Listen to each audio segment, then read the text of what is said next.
হইছে আফরিন? কাঁদতেছো কেন তুমি? কে ভাঙছে এইসব? আফরিন,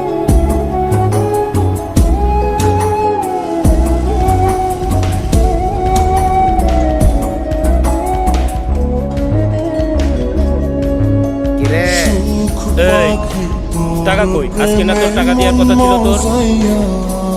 ভাইয়া, আপনি যে টাকাটা দাবি করছেন আমি এটা ম্যানেজ করতে পারি। এতটুকু একটা ফুড কোর্ট কতই বা লাভ হয় বলেন? আমি 500 টাকা ম্যানেজ করতে পারছি। এটা একটু রাখেন আপনি প্লিজ, আমি আর দিতে পারবো না। এত কথা শুনতে চাইছি? বাকি 45,000 টাকা কালকের ভিতরে দিবি। কালকের ভিতরে টাকা না দিলে ফুটকট বাইকা দিব। তুমি চাইলে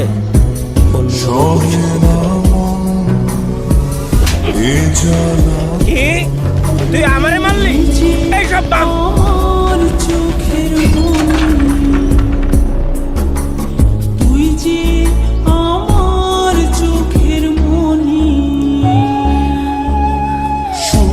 আমি এখন কি করবো বলেন তো? এই ফুড কোর্টটা দেওয়ার সময় ওরা আমার থেকে 1 লাখ টাকা নিচ্ছে। এখন এসে আবার টাকা দাবি করতেছে। আমি কোত্থেকে দিব এত টাকা?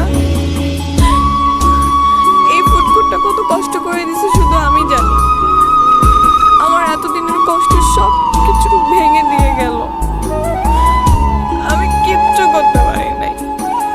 কিভাবে এবার করবো? আমার পাশে তো কেউ নেই যে এসে দাঁড়াবে। আমার লাকটাই খারাপ। তুমি এভাবে ভেঙে পড়ো না আফরিন। তুমি কতটা স্ট্রং হয়তো তুমি নিজেও জানো না। আর আমি তোমাকে বলছি, কয়টা মেয়ে সাহস করতে পারে তোমার মতো? আর কেউ না থাকলেও আমি থাকবো তোমার পাশে। তুমি চিন্তা করো না, সবকিছু ঠিক হয়ে যাবে। আমি এখন কি করবো? একে তো একটা প্যান্ডেমিক সিচুয়েশন চলতেছে, সবকিছুর দাম বাড়ছে। এই সবকিছু ঠিকঠাক করতে করতেই আমার 2-3 মাস চলে যাবে। তার উপরে এতগুলো টাকার ট্রেড। আমি বুঝতেছি না আমি কি করবো। আমার মনে হয় এরকম হেল্পলেস হওয়ার থেকে মরে যাওয়া ভালো। আরে রিল্যাক্স, ডোন্ট ওয়ারি, আর কিচ্ছু হবে না। ওরা তোমাকে সেকেন্ড টাইম আর কখনো ডিস্টার্ব করতে আসবে না, আমি তোমাকে কথা দিচ্ছি। এখন চোখটা মোছো প্লিজ।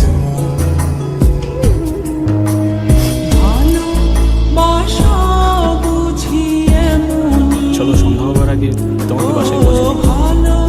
বাইরের অবস্থা চলো, আসো।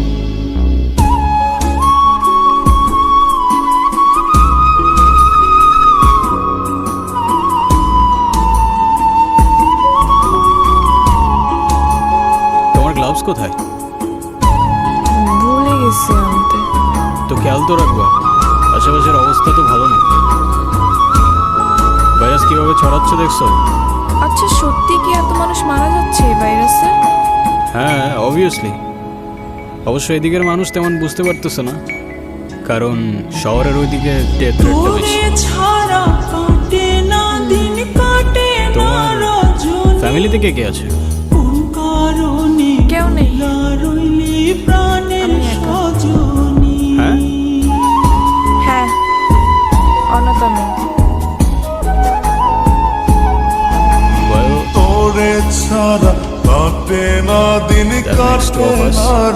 আমারও কেউ নেই।